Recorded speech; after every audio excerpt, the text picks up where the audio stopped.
En principio, agradecer a la máxima representación de la discapacidad en estos momentos en nuestro país que esté con nosotros, ¿no? Hablar de Luis Callo es hablar de poesía, hablar de Luis Callo es hablar de literatura, pero sobre todo hablar de Luis Callo es hablar de discapacidad, porque está las 24 horas dedicado al colectivo, cosa que le tenemos que agradecer. Y, sin duda, el impulso mayor que se le ha podido pegar al Fermi estatal ha sido obra de Luis Callo. Pues nos va a hablar sobre, vamos a ver, que yo con esta gafa ya no sé si veo o no veo, eso de la doble discapacidad, empieza. Sí, el conflicto entre solidaridad y economicismo, el papel de los movimientos sociales en época de crisis. Cuando quieras, Luis. Muy bien. Buenos días a todos y a todas. Buen día. Gracias, Carlos. Por boca de Carlos habla un amigo y esos elogios excesivos y desmedidos tienen que tomarse meramente a título de amistad, que siempre es buena. Buenos días. He tenido oportunidad de saludar a algunos compañeros y compañeras de lucha. La vida de las personas con discapacidad parece que es una permanente lucha, una batalla incesante, y las crisis de los demás pues no hacen más que agudizar esa sensación y esa disposición al combate en el mejor sentido. Creo que decía el Evangelio de pelear la buena pelea, cuando hacía San Pablo de Tarso, balance de su vida, dice que había peleado la buena pelea, había corrido la carrera y había guardado la fe. Bueno, pues yo creo que a nosotros nos corresponde siempre esa buena pelea. Si hay una pelea, en este caso buena, es la nuestra. Decía que había saludado a algunos compañeros y compañeras. Está el director general de Personas con Discapacidad de la Junta de Andalucía, querido Gonzalo, que ahora no... se lo veo por allí. Y también una persona que está en la política, pero que viene del movimiento asociativo de COCENFE Andalucía, y una persona que, bueno, creo que interviene esta tarde, que a todos siempre nos ilumina y nos orienta. A los representantes de COCENFE, Comunidad Valenciana, a sus federaciones, a esas 90 y tantas asociaciones que decía vuestro presidente, a otras organizaciones de la discapacidad. Tenemos que ir, creo, cada vez más superando los compartimentos estancos y vernos como discapacidad en globalidad y vernos como tercer sector social, como ciudadanía activa, como ciudadanía comprometida con un entorno que necesita cambios y cambios muy urgentes. Representantes de la ONCE, está aquí Enrique, bueno, y además compañeros y compañeras, si alguno omito, pues que se dé por saludado y agradecido por estar su presencia aquí. Se ha dicho ya, yo en principio iba a intervenir esta mañana más tarde para hablar específicamente o más concretamente de derechos humanos, discapacidad y pobreza. Y, bueno, pues por las vicisitudes, por los avatares que nos ocurren a todos, pues tengo que hacer de telonero en el último momento de alguien que es tan brillante, que es tan agudo, que es tan ocurrente y tan lúcido, a pesar de que sea una persona ciega. Ese tipo a veces de etiquetas y de lugares comunes que se ponen, pues esa visión más allá de lo que ocurre y esa capacidad de profundidad que tiene Rafael, para los que lo conozcáis y para que no, pues si tenéis oportunidad de escucharle sobre todo o de leerle, pues tendréis que resignaros a mí, lo siento. Tengo que hacer de necesidad virtud, y me pidió ayer mismo por la tarde que pudiera dar esta charla para que no se quedara desmantelada esta parte del Congreso de la mañana, y yo encantado. Aunque estoy aquí como presidente del CERMI, yo creo que la riqueza, lo sugestivo, lo polémico también, porque hay que ocultarlo, yo creo que lo audaz del tema que nos ocupa casi me invita más a hablar a título personal, a título, bueno, pues de una persona con discapacidad que está en el movimiento de la discapacidad hace años, activista, que también los distintos avatares pues te llevan a ciertas responsabilidades, en muchos casos ni queridas ni apetecidas, pero que te sitúan en esa posición. Tampoco digo que si no fuera querida del todo no estaría, no quiero pecar demasiado humilde, pero bueno, que te llevan a situaciones de responsabilidad transitoria. Pero creo que también es bueno, y esto es un congreso, y un congreso es un foro de debate, es un foro de reflexión, es un momento de detenerse. Nosotros somos activistas, ese sería el título que creo que nos cuadra más, pero el activismo viene de acción, de no cesar, de no parar, de no detenerse nunca, pero creo que es bueno detenerse, porque si no a veces haríamos las cosas un poco con esa expresión castellana tan gráfica de vaca sin cencerro o de pollo sin cabeza, que casi la inercia de la acción, la inercia de trabajar, de luchar, de combatir, si no te paras a reflexionar, si no te paras a ahondar, si no te paras a cuestionarte cosas que parecen tan naturales, que siempre han estado ahí, creo que nuestro movimiento social, nuestro movimiento de la discapacidad, pues le comenzaría a faltar combustible. No sabría muy bien por qué actúa, por qué deja actuar, y siempre creo que es bueno favorecer. No son días de folclore, no son días de fiesta, estos congresos son días de repensar, días, lo decía antes el presidente de COCENFE de la provincia de Valencia, de reinventarse y de reinventarnos todos. Tenemos que reinventar la sociedad, pero esa parte alícuota de sociedad que nos corresponde a las personas con discapacidad, a sus familias, a sus profesionales, a los voluntarios, creo que también debemos hacer un ejercicio activo y proactivo de reinvención y no esperar solo a los acontecimientos o a ver qué nos va a deparar esta sucesión vertiginosa que a todos nos arrastra, ¿no? En ese sentido sí que quería señalar que más que certidumbres, porque como se dice, ahí la tienes, báilala, o sea, habla de la crisis y de cuál es el papel de los movimientos sociales en la crisis. No es un tema fácil, no es un tema sobre el que haya mucho escrito, que en Internet ahora está todo y puedes acudir a él, sino que es un tema que es tan esquivo, es un tema tan presente, es un ítem que a todos nos dificulta, lo sentimos, pero no sabemos a veces entenderlo y explicarlo, no es sencillo. Entonces, más que certidumbres, más que daros orientaciones o un análisis certero, pues yo creo que este foro, esta más de media hora que me corresponde, sería más bien compartir perplejidades y ciertas incertidumbres y del debate común y del contraste de pareceres y de las experiencias de vida, las historias de vida que cada uno tenemos a título personal o como organizaciones, pues creo que comenzaremos a hacer una reflexión compartida que ilumine esta zona de sombra oscura en la que estamos todos un poco inmersos y en la que nos han conducido los acontecimientos de estos últimos años con más intensidad. Porque, claro, crisis para las personas con discapacidad, bueno, siempre vivimos en crisis. Creo que nuestra mera existencia, el tener una discapacidad que estructuralmente y coyunturalmente nos ha condenado a la exclusión, a la discriminación, a la falta de participación, a no ser ciudadano de pleno derecho, a estar en posiciones subalternas, secundarias, hace que nuestra vida sea una perenne crisis.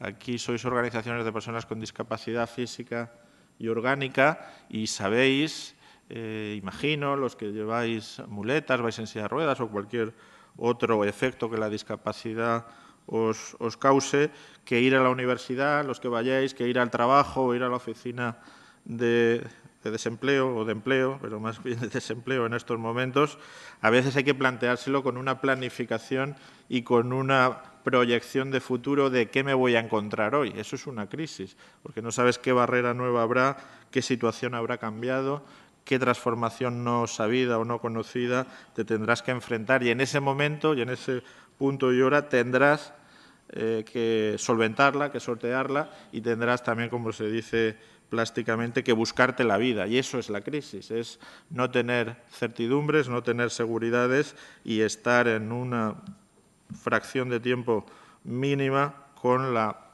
obligación de responder, de esquivar o de afrontar ese acontecimiento inesperado que te pasa. En ese sentido, yo creo que las personas con discapacidad sí que tenemos una cierta gimnasia de crisis, tenemos un músculo crítico en ese sentido, que es bueno, un ejercicio continuado, no querido, pero sí casi condicionado por el entorno, que es bueno que vayamos a más con él y nos servirá para enfrentarnos esa experiencia adquirida, ese conocimiento acumulado para enfrentarnos a estas nuevas situaciones.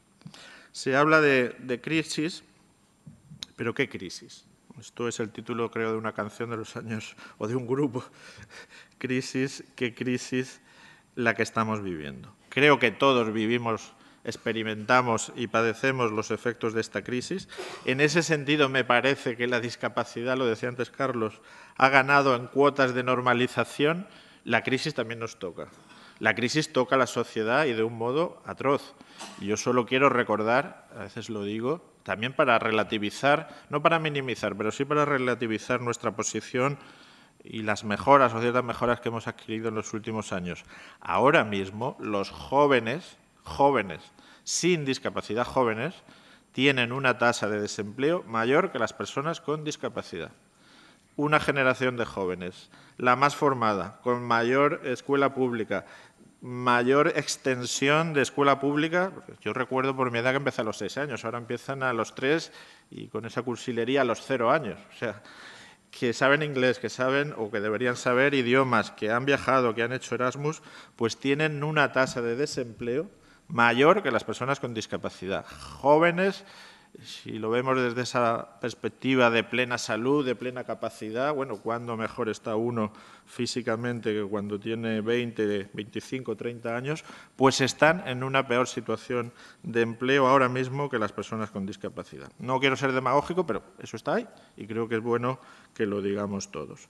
Bueno, pues aparte de saber las propias carnes y de haberlo sentido y padecido esa crisis, podemos hacernos algunas preguntas. Ya habéis visto que en los medios, en Internet, bueno, donde se piensa ahora el ágora pública, lo decía también Carles, o lo insinuaba antes, el ágora pública en este momento es Internet, es la red, esa malla, ese rizoma que lo cubre todo y que a todos nos da una participación. En ese sentido, creo que Internet es profundamente democrático y muchas de las cosas que se están haciendo, estemos más o menos de acuerdo con ellas, es porque Internet posibilita nuevos espacios y abre nuevos espacios a la inclusión, a la participación y bueno, y también a la presencia de la discapacidad, ¿no? Entonces, nos podríamos hacer alguna serie de preguntas sobre esta crisis.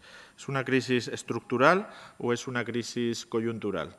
Bueno, pues parece que hasta hace unos muy pocos años estábamos en la cresta de la ola económica, que todo parecía bonanza, se hablaba, y quizá en esta tierra un poco más que en otras, de la burbuja inmobiliaria, del permanente que iba a estallar, que se iba a pinchar, pero pasaban los años y no se pinchaba y, bueno, en este país nunca ha habido pleno empleo, pero había tasas de empleo y de actividad altas y de desempleo las más bajas de la historia y, bueno, pues había dinero fácil, había cierta, bueno, pues esa situación de cierta comodidad en que todos parece que nadie ponía en duda el sistema, que nadie ponía en duda el modelo o que solo se criticaban ciertos efectos o ciertas lateralidades del mismo. Es una crisis, si se pregunta, de fondo, es sistémica, o sea, del sistema como tal, o es episódica y hay que esperar resignadamente al socaire, pues a ver cada uno cómo puede sobrellevar esta tempestad para ver si la vamos a superar en unos años, si se ponen de acuerdo los europeos, si los mercados, esa cosa negra y oscura que no tiene rostro y que parece que no tiene sí que tiene voluntad, pero no se sabe a quién responsabilizar, parece como una especie de leviatán, ¿no? Bueno, pues si esa cosa negra se deja de fastidiar a unos países o deja de actuar solo movida por la codicia. Lo que está en crisis es el momento, es la situación económica, que todos siempre nos dicen los que son economistas, que siempre explican las crisis a toro pasado, nunca las prevén ni nunca tienen medidas para corregirla. En ese sentido es una ciencia muy poco exacta, ¿no? Lo que está en cuestión es el modelo y hay que repensar la sociedad con nuevas bases, hacer una especie de presupuesto base cero, borrar todo y ponernos a inventar, a redefinir esto, o basta que haya solo ajustes que reconducirán la situación más pronto o más tarde, con más efectos, con más repercusiones, con menos repercusiones. Bueno, todas estas preguntas están en el ambiente y son difíciles de responder. Cada uno tendrá su visión, su parecer. Habrá gente que considere que sí que está el modelo en cuestión, pero yo también me pregunto, ¿existe un modelo? ¿Existe un sistema preestablecido, que nuestra sociedad responda a que alguien lo ha pensado de antemano y lo han tratado de implementar.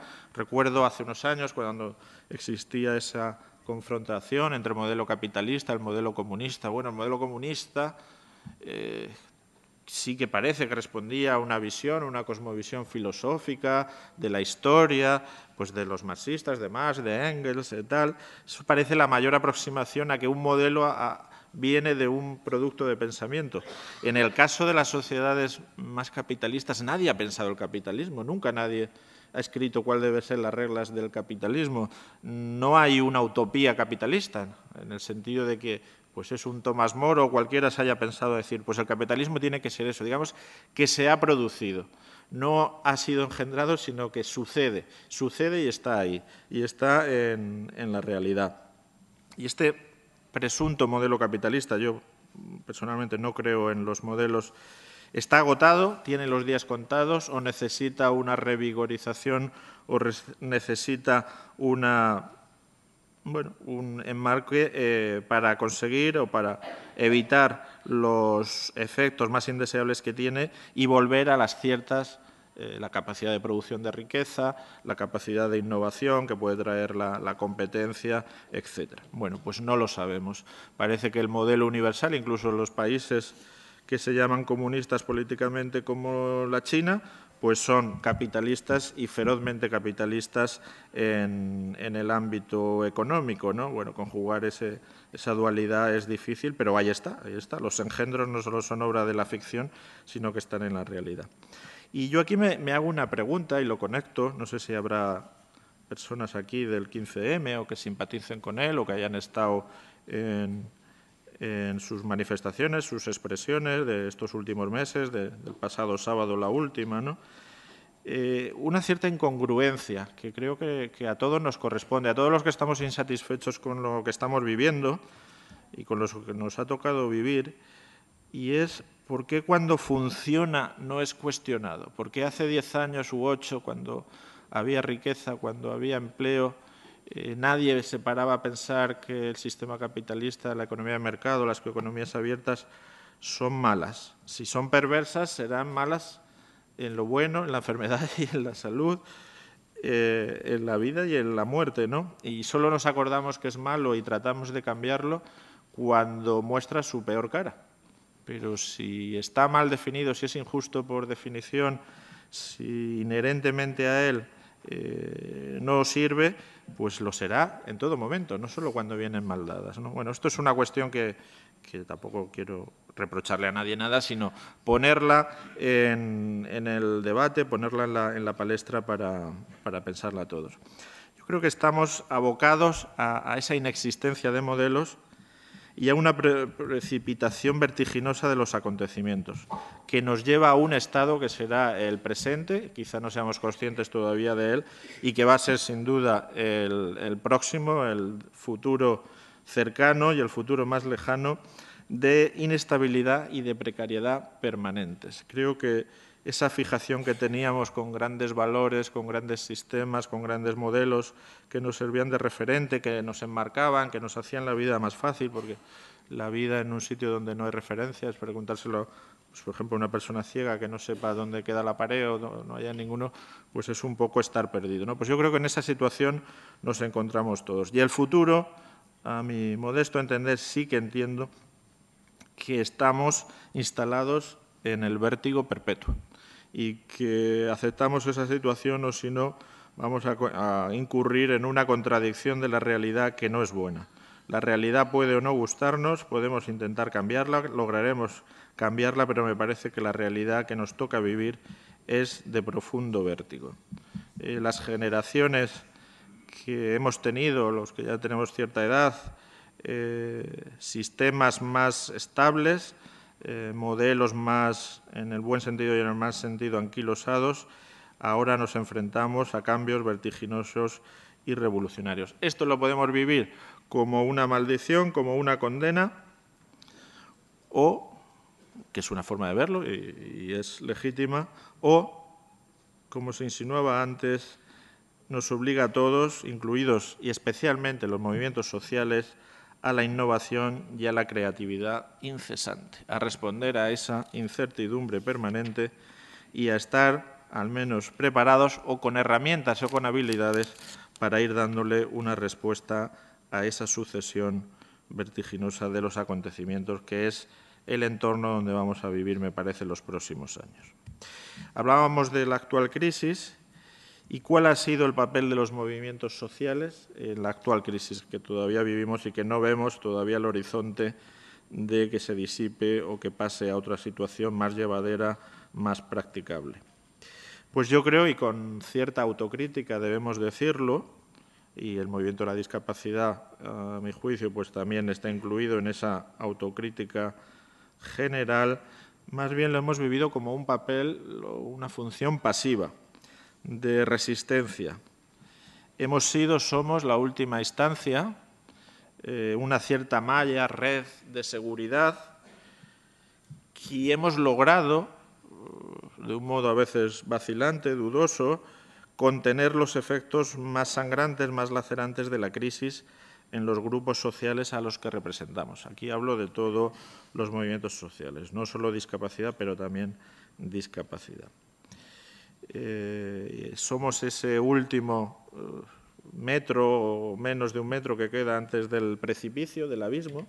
Eso es un valor importante, pero ¿hasta cuánto podremos aguantar esa situación de último reducto, de última instancia antes de la catástrofe completa para nuestra gente? Si lo consideramos desde una posición más activa, más dinámica, hemos tenido en toda la gestión de la crisis una posición visible, una posición de movimiento social significado que participara en la toma de decisiones o a veces en la toma de indecisiones, que ha sido la característica de estos últimos años en Europa, en España, o hemos sido unos convidados de piedra, unos meros espectadores, y la acción transcurría en el escenario y nosotros, si cabe, me temo que ni siquiera ese teatro era accesible, estaríamos en algún gallinero o en alguna zona con poca visibilidad del escenario. Yo creo que, redundando e incidiendo en esa autocrítica, ha habido ausencia. Recuerdo, y todos recordaréis, esas reuniones a veces sacadas de la manga, pues el presidente del Gobierno, y no estoy haciendo consideraciones políticas, se reúne con los 40 máximos empresarios para abordar la crisis. El presidente del Gobierno se reúne con los agentes sociales tradicionales, sindicatos y patronal para estudiar y abordar las medidas de crisis. ¿Cuándo? Y me da igual que sea el presidente del Gobierno, el presidente de la Comunidad Autónoma, los partidos políticos, se han reunido con la representación de la ciudadanía. No hemos estado. No digo que las reuniones con los grandes empresarios de este país y mutatis mutandi en cualquier otro país en la Unión Europea o con los agentes sociales tradicionales, empresarios y sindicatos hayan servido de algo, que creo que no han servido de nada. También son un poco inoperantes ellos. Pero han estado ahí, han estado en ese teatro del poder en que los que tienen algo que decir o están llamados a decir están y comparecen. Nosotros no, nosotros quizá hemos estado aguantando y sosteniendo, pues eso, que esa red, ese último recurso para tantas personas, no se cayera, no colapsara.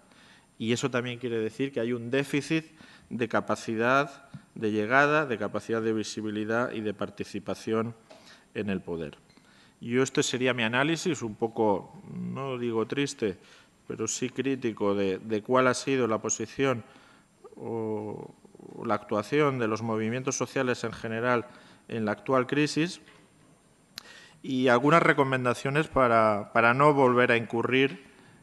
No es una cuestión de mera voluntad, hay una cuestión también de peso específico, de reconocimiento de tu poder, de tu alcance, que no depende exclusivamente de la voluntad, sino que hay que ganárselo, y eso no se gana fácilmente. Pero creo que sí, algunas recomendaciones que serían buenas para los movimientos sociales y, desde luego, para el de la discapacidad, sería, creo, abandonar la actitud meramente reactiva, una actitud a la pura defensiva, de defensa a ultranza, a veces numantina, Ya recordamos cómo acabaron los numantinos a manos de los imperialistas romanos, que era el imperio de ese momento, de lo poco y precario que tenemos. Es que parece que se pone en duda. Yo me río cuando se dice que en España está el estado del bienestar. Bueno, ¿qué estado de bienestar? Porque es que no hemos llegado a obtenerlo como lo han tenido otros países y ya se nos está discutiendo y se nos está escamoteando. Bueno, pues es que este estado del bienestar es bastante limitado, bastante fragmentario, ¿no? Entonces, limitarse solo a defender, bueno, esa especie de supervivencia que es humano, es muy humano también, yo lo entiendo, creo que sería una mala táctica y una mala estrategia como movimiento asociativo. Creo que debemos tomar conciencia, una conciencia bastante más aguda, del creciente protagonismo que debemos adquirir y orientarnos hacia su consecución. Ahora mismo hay un déficit de poder en las democracias avanzadas, en los países avanzados.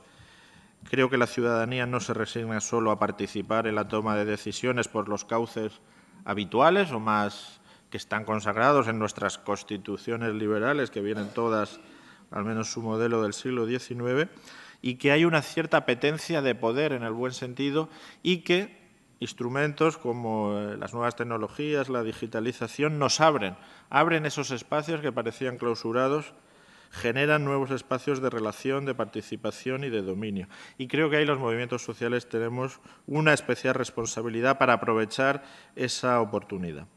Y tenemos que repensar los modelos. No nos sirve, nos servirá alguna parte, lo que ahora hemos sido y lo que ahora hemos mantenido, y tenemos indudablemente que ser innovadores.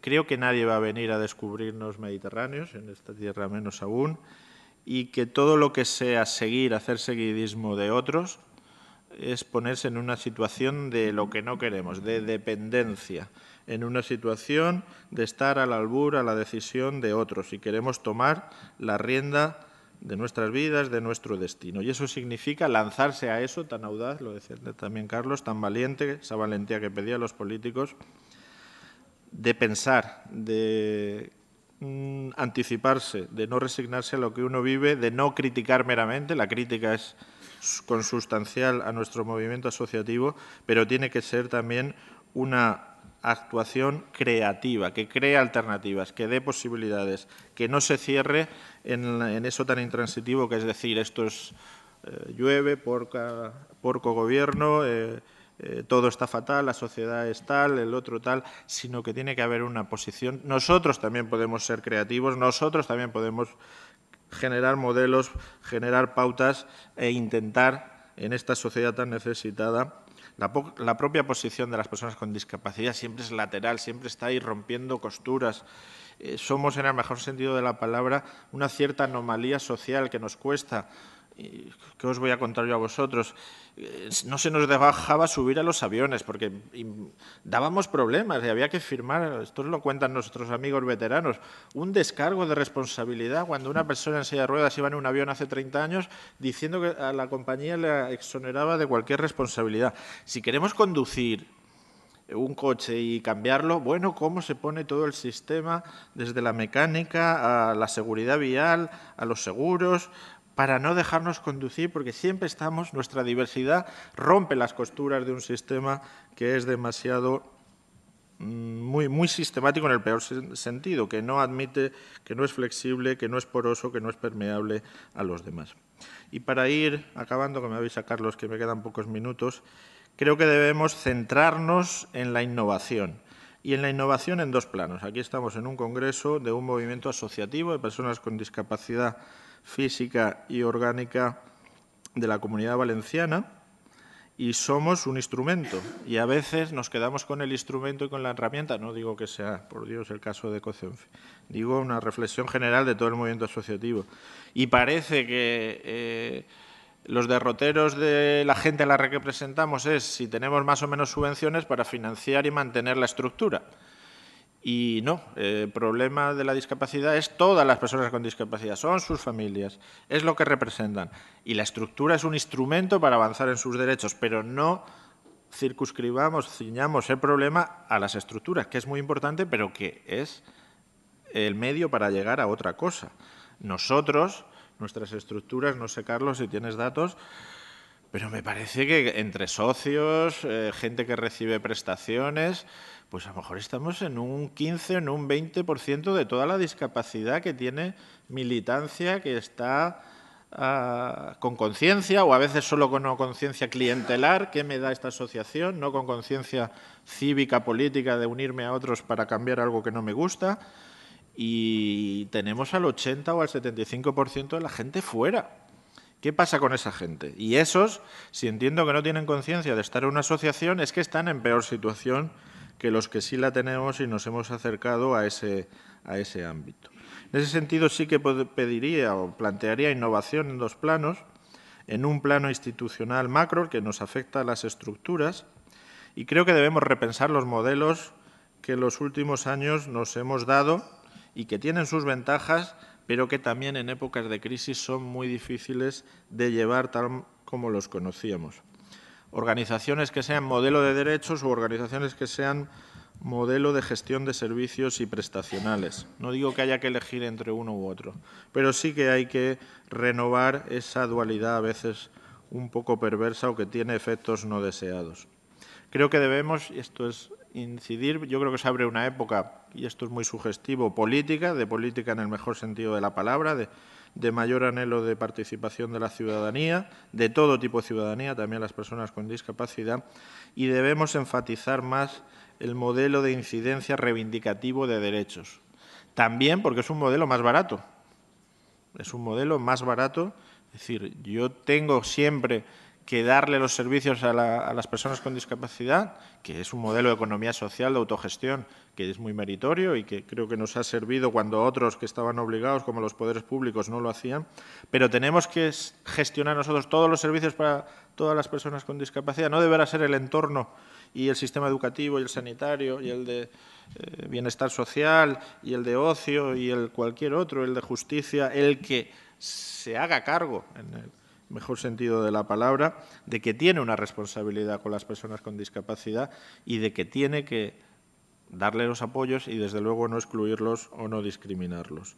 Y eso también es una forma de resolver los problemas de nuestra gente. Creo que debemos conectar con las nuevas realidades de la discapacidad y adelantarnos a ellas. Nuestra base asociativa, nuestra base de personas con discapacidad está cambiando profundamente.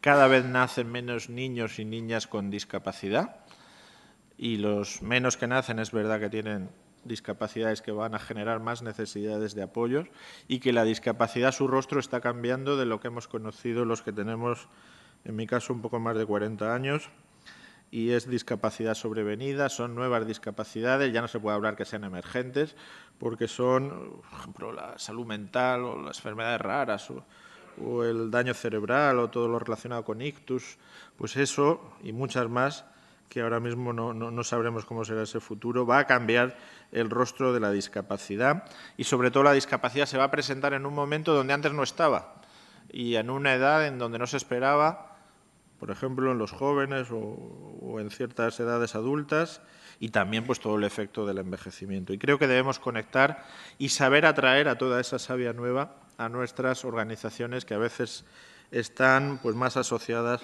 a un determinado perfil.